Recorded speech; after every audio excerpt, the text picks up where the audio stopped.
Bom, galera, agora a gente vai entrar no reino animal, né? E como vocês lembram, né, o reino animal ele é dividido em duas grandes partes, né? Que são os animais invertebrados e os animais vertebrados, que vocês já aprenderam aí nos anos anteriores, né? Só que vocês aprenderam muito mais a parte de vertebrados, né? De peixes, anfíbios, répteis, aves e mamíferos.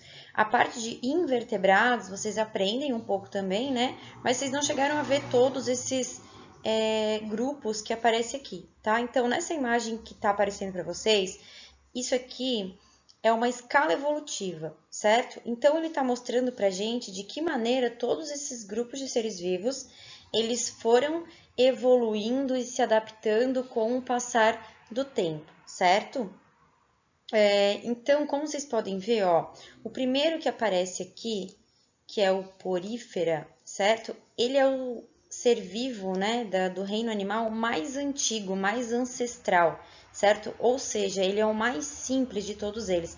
E conforme a gente vai caminhando para cá, a gente vai aumentando a complexibilidade dos seres vivos. Então, quinidária, ele vai ser mais complexo do que porífera, porém mais simples do que todos os outros.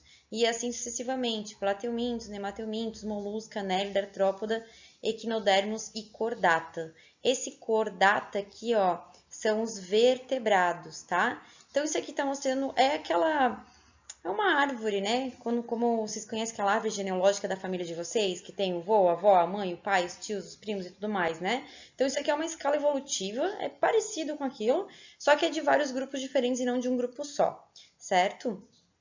Isso aqui é um estudo de filogenia que vocês vão ver um pouquinho mais para frente do ensino médio, certo? O que, que a gente vai ver hoje? Hoje a gente vai ver esses dois grupos aqui, ó. A gente vai ver porífero e quinidária, tá? Então vamos lá. Ó. Os poríferos, como eu falei para vocês, né? Eles são um grupo mais simples dos invertebrados. O exemplo são as esponjas do mar, né? Não sei se vocês já viram ou não, mas são animais sésseis, né? Ou seja, eles não se movimentam, eles ficam presos a algum substrato, alguma rocha ou no fundo do mar, enfim.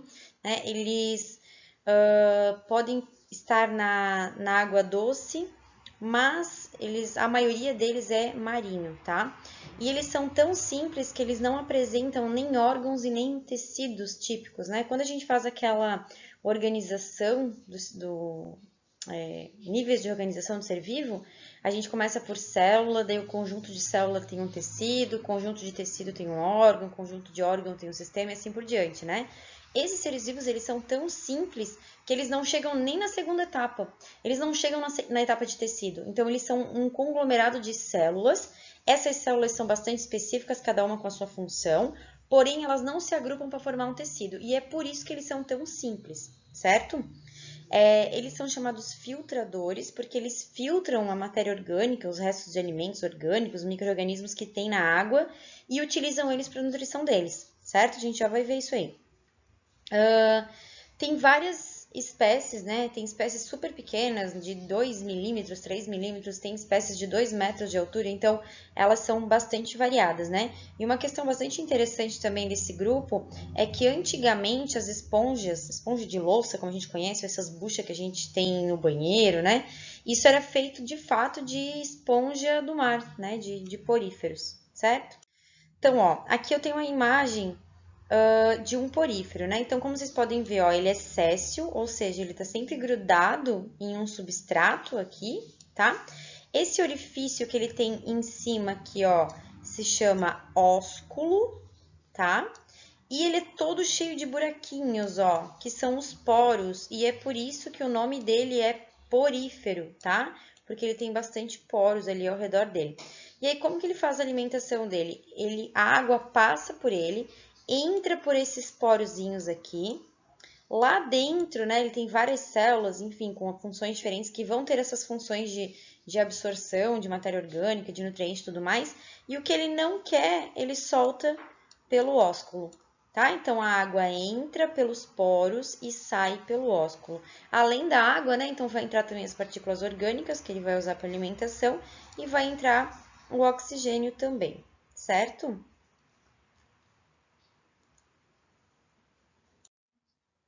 Muito bem. E o segundo grupo são os quinidários, tá? Então, exemplos de quinidários, a gente tem a anêmona do mar, que é essa daqui, que vocês devem conhecer também por conta lá do filme do Nemo, enfim, né? Já é um ser vivo conhecido por vocês. A gente estudou ano passado ele também quando a gente viu relações ecológicas, lembram? Que o peixe palhaço, né, o Nemo no caso, ele consegue sobreviver dentro das anêmonas, né, ao redor das anêmonas, na verdade, tá? Aí a gente tem as hidras também, os corais, e aqui vocês conhecem, né, aquela água-viva que tem na praia normalmente, e a caravela, tá? Qual é a grande característica diferente desse ser vivo aqui, ó? Ele possui essa célula aqui, ó, que se chama quinidoblasto, tá? Esse quinidoblasto é uma célula urticante, né? Que ele utiliza para defesa. Então, muitas vezes a gente é queimado, né, com água viva na praia, é por conta dessas células quinidoblastos aqui, tá? E esse líquido urticante da água viva, ele é um líquido com pH alto, ele é um líquido básico, né? Ele é uma substância básica, alcalina.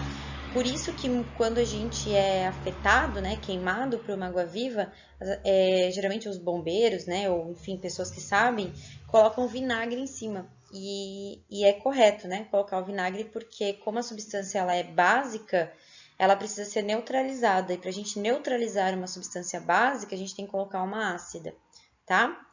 Beleza. Outra característica desse grupo a gente chama de eumetazoa. Vocês não precisam lembrar desse nomezinho eumetazoa aqui, tá? Você tem que lembrar pelo menos o que significa só. Então, eles são os primeiros animais da escala evolutiva que apresentam órgãos verdadeiros, né? Então, lembra que o porífero, ele tem várias células separadas, com funções específicas, porém essas células não se agrupam para formar um tecido. Agora, no caso dos quinidários, não. Ó, eles já têm até órgãos verdadeiros. Então, para eles terem órgãos verdadeiros, eles precisam ter tecidos verdadeiros também, tá? Então, são os primeiros da escala evolutiva. Então, lembre aqui, para trás de quinidário não tem tecido. Para frente de quinidário, todo mundo tem tecido e órgão verdadeiro, tá? E nesse caso dos quinidários, igual dos poríferos, né? Pode ter representante de água doce, pode, mas a maioria vive em água salgada mesmo, em água marinha, beleza?